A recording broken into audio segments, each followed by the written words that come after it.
أعوذ بالله من الشيطان الرجيم.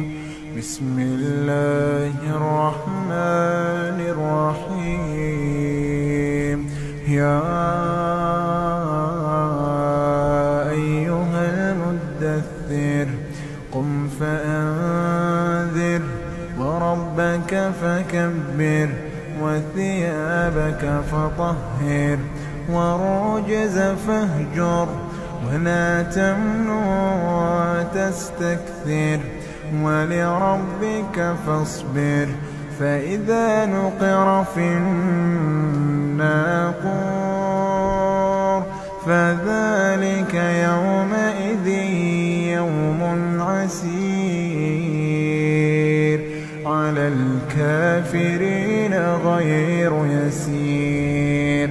ذرني ومن خلقت وحيدا وجعلت له مالا ممدودا وبنين شهودا ومهدت له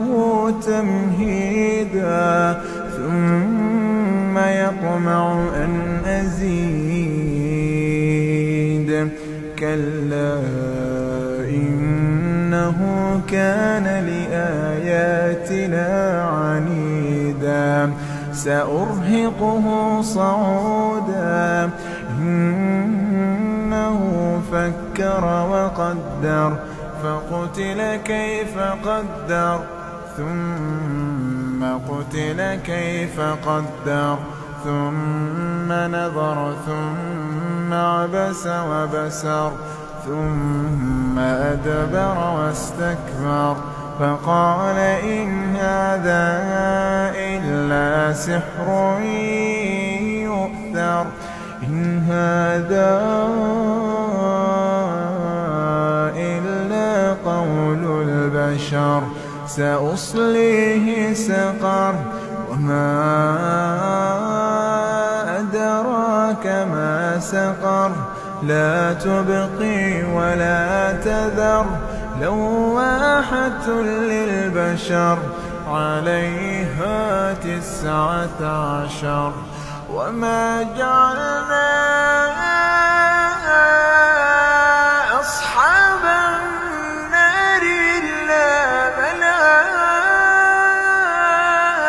ملائكة وما جعلنا عدتهم إلا فتنة للذين كفروا ليستيقن الذين أوتوا الكتاب ويزداد الذين آمنوا إيمانا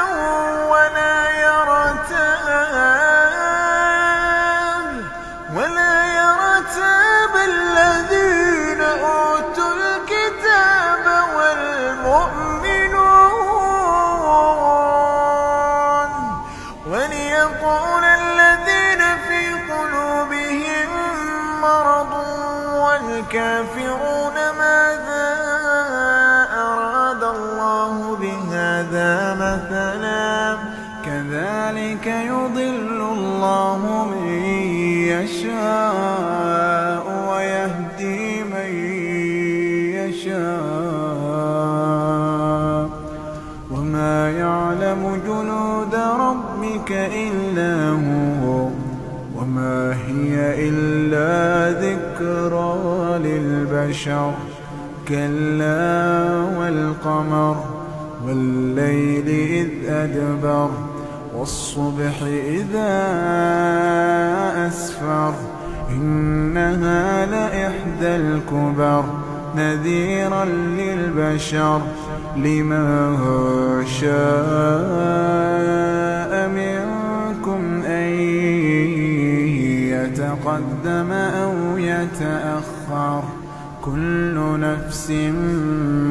بما كسبت رهينة إلا أصحاب اليمين